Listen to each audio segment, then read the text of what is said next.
तो चलिए, विधानसभा बजट सत्र की कार्रवाई को लेकर आज क्या कुछ खास रहने वाला है और किन किन मुद्दों पर वही हंगामा, वहीं आज भाजपा जो कि विधानसभा के बाहर यानी विधानसभा के घेराव की तैयारी में है, इन सभी मुद्दों को लेकर सीधे न्यूज रूम का रुख कर लेते हैं, जहां पर हमारे सहयोगी अनिल सिंह चौहान के साथ हमारे वरिष्ठ सहयोगी दौलत सिंह चौहान जी मौजूद हैं। धन्यवाद पूनम।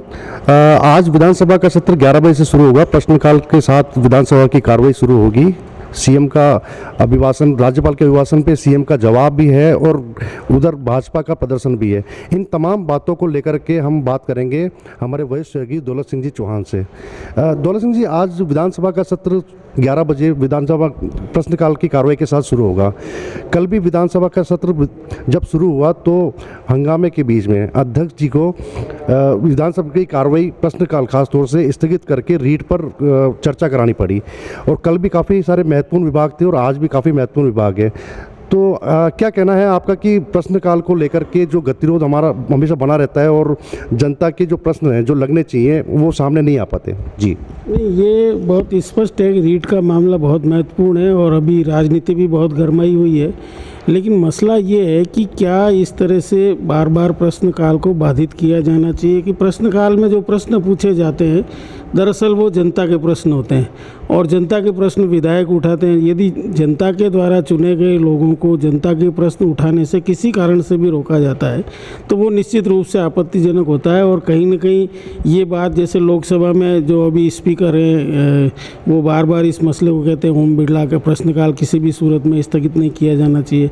हमने कई मौक़ों पर लोकसभा में भी देखा है कि विपक्ष नारेबाजी करता रहता है और प्रश्नकाल चलता रहता है और उस पर बहुत ज़्यादा तवज्जो नहीं दी जाती है। लेकिन कल चूँकि रीट का मामला महत्वपूर्ण था इसलिए अध्यक्ष ने पक्ष विपक्ष की सहमति से प्रश्नकाल को टाल करके और रीट पर चर्चा कराई। अब आज का मसला है, आज जो विभाग लगे हुए हैं काफ़ी महत्वपूर्ण है। देखना ये है कि विपक्ष का आज रवैया क्या रहता है, क्योंकि विपक्ष अभी इस मामले को लेकर उनकी विपक्ष की राजनीति भी चरम पर है। कहीं ना कहीं विपक्ष इस बात पर पूरी कोशिश कर रहा है कि जो उनकी मांग है सीबीआई जांच की, सरकार उसको माने। लेकिन कल जो मंत्री हैं धारीवाल, उन्होंने मना कर दिया कि सीबीआई जांच नहीं कराएगी सरकार। अब देखना ये होगा कि आज उनके जवाब पर विपक्ष की क्या प्रतिक्रिया रहती है। क्या विपक्ष प्रश्नकाल चलने देता है, भाग लेता है, प्रश्न करता है, जवाब सुनता है या नहीं, या कल की तरह फिर बायकॉट करके बाहर चला जाएगा, क्योंकि बाहर प्रदर्शन भी है, विधानसभा के घेराव का कार्यक्रम भी है। ऐसे में बहुत अभी स्पष्ट नहीं है कि विपक्ष का रवैया क्या रहेगा।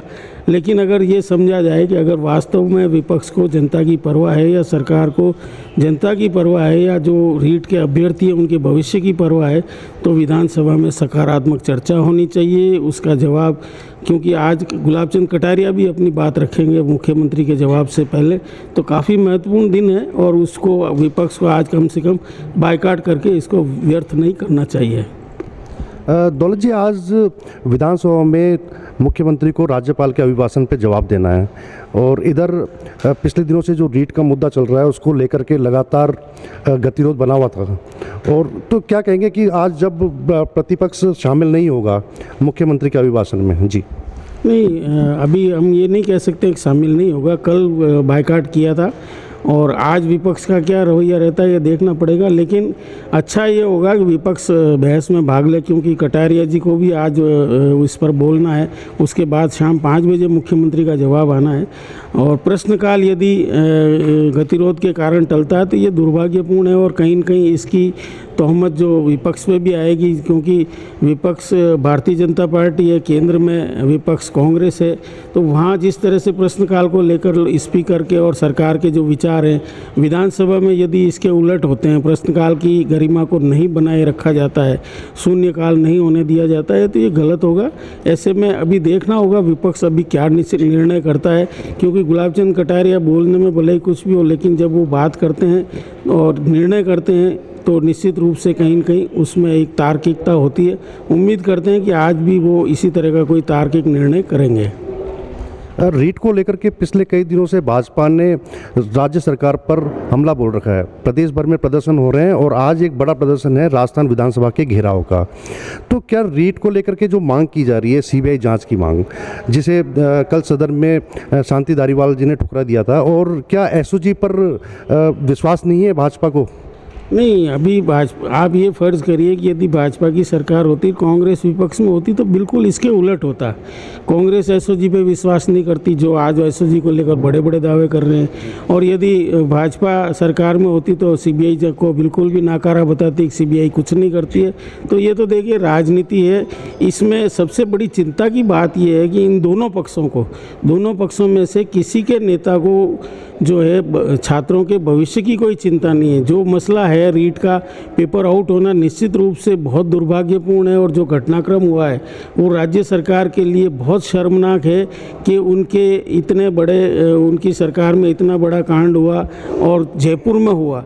तत्कालीन जो मंत्री, शिक्षा मंत्री गोविंद सिंह डोटासरा, जो कांग्रेस के प्रदेशाध्यक्ष भी है, उन्होंने रीट की परीक्षा के तत्काल बाद में जो प्रतिक्रिया दी थी और जिस तरह से अपनी पीठ थपथपाई थी कि हमने इतनी बड़ी परीक्षा बहुत सफलतापूर्वक आयोजित कर ली है, बाद में उसकी जिस तरह से पोल खुली और पोल खोलने के बाद जिस तरह की राजनीति हो रही है, क्योंकि जो नेता आज विधानसभा में, चाहे सतीश पूनिया हो, चाहे गुलाब चंद कटारिया हो, चाहे राजेंद्र राठौड़ हो, उस समय से लेकर के जब किरोड़ी लाल मीणा ने इस मामले की परतें खोली, तब तक इनको भी हवा नहीं थी कि मामला क्या हुआ है। तो उसके बाद से अब चूंकि मुद्दा मिला है, विपक्ष का काम है विरोध करना, लेकिन जनता की उम्मीद ये रहती है कि चाहे सत्ता पक्ष हो चाहे विपक्ष हो, वो जो भी बात करे वो जनता के हित की बात करे, रीट के अभ्यर्थियों के हित की बात करे।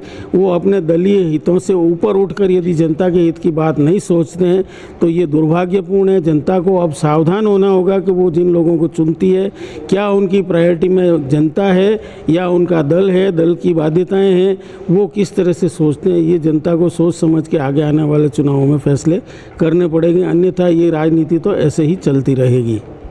दौलत जी, राजस्थान विधानसभा की एक अपनी गरिमा है। उस गरिमा के चलते पूरा प्रदेश उम्मीद लगा के बैठा होता है कि उनकी मांगों को लेकर के, प्रदेश की जो जनता है उनकी समस्याओं को लेकर के यहाँ पे उठाया जाएगा। लेकिन हर बार ये देखा जाता है कि सत्ता पक्ष विपक्ष किसी न किसी मुद्दे को लेकर के आमने सामने हो जाते हैं और तमाम चीज़ें धरी की धरी रह जाती है। तो क्या कहेंगे, जैसे अभी पिछले दिनों गतिरोध चल रहा, 4 विधायकों का निलंबन वाला मामला सामने आया, उसके बाद भी आपस में बैल के अंदर आकर नारेबाजी और तमाम चीज़ें होती है, तो जनता इन सब चीज़ों को देखती है, क्या कहेंगे? नहीं, ये देखिए, ये परंपरा होगी, ये एक साजिश भी हो सकती है कि चाहे विधानसभा हो चाहे लोकसभा का सत्र शुरू होने से पहले ठीक ऐसी कोई खबर आती है जिसको लेकर के गतिरोध बनता है। ये बिल्कुल सही है। अभी इस मामले में भी रीट का मामला जिस तरह से पहले से चल रहा था, विधानसभा शुरू होने से पहले ये मामला उजागर हुआ था। रीट परीक्षा हुए काफ़ी टाइम हो गया, लेकिन लगता है कि विधानसभा का सत्र नज़दीक आने का इंतज़ार किया गया। खुलासे करने से पहले कहीं न कहीं राजनीति होती है, और ये गतिरोध जो है ये कहीं न कहीं आम आदमी की आत्मा पर चोट है, आम आदमी की मंशा, आम आदमी की समस्याओं पर चोट है।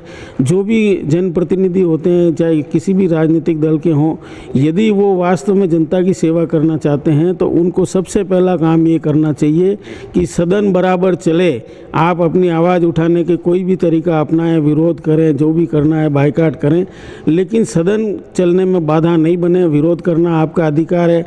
सरकार यदि गलत काम करती है तो सरकार का विरोध होना ही चाहिए, लेकिन विरोध के नाम पर यदि सदन को बाधित किया जाता है, क्यों करोड़ों रुपया खर्च होता है, जनता की टैक्स का पैसा होता है, जनता के हित के लिए पैसा खर्च किया जाता है, उस उद्देश्य को यदि विफल कोई भी दल करता है, चाहे केंद्र में कांग्रेस करे चाहे राज्य में भाजपा करे, तो दोनों ही बराबर के दोषी हैं।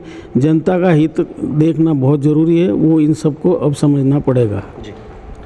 दौलत जी, कल से विधानसभा की छुट्टी है 7 दिन की, उसके बाद बजट 23 तारीख को। कोरोना काल चल रहा है, पिछला बजट सबने देखा। इस बजट से जनता बहुत सारी उम्मीद लगाए बैठी, क्या कहेंगे? नहीं, देखिए, हम यदि पिछले बजट को याद करें तो कोरोना पिछले बजट के दौरान भी था, उससे पिछले के दौरान भी था, और कोरोना के बावजूद राज्य सरकार ने, मुख्यमंत्री ने वित्त मंत्री के रूप में जो बजट पेश किया उसमें घोषणाओं की भरमार थी। और अब 1 साल का बजट नहीं आता है। सबसे बड़ा चेंज जो हुआ, चाहे केंद्र में हो चाहे राज्य में हो, 3 साल की घोषणाएँ हो जाती है, 5 साल की घोषणाएँ हो जाती है, और अब केंद्र में तो 25 साल का ही बजट एस्टिमेट कर दिया गया है। तो ये अब बजट जो है एक तरह से बहुत ऐसा हो गया जिसमें जनता को समझ में नहीं आता है कि आखिरकार इस साल का जो बजट है उस बजट में इस साल के अंदर सरकार क्या करेगी या पिछले साल में सरकार ने जो वादे किए थे उनका क्या हुआ, इसका कोई लेखा जोखा नहीं दिया जाता है। बजट में धन की कमी के बावजूद नई नई और बड़ी बड़ी घोषणाएं कर दी जाती है।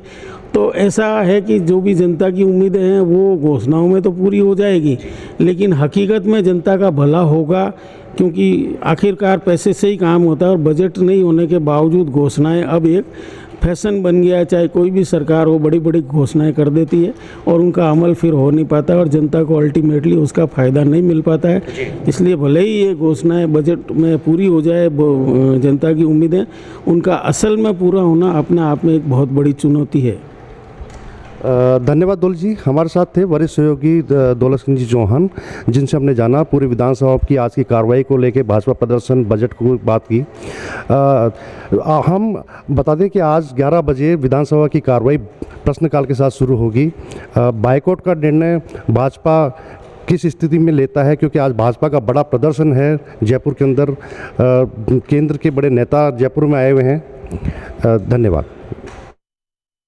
बिल्कुल अनिल जी, दौलत जी, हमारे साथ जुड़ने के लिए शुक्रिया।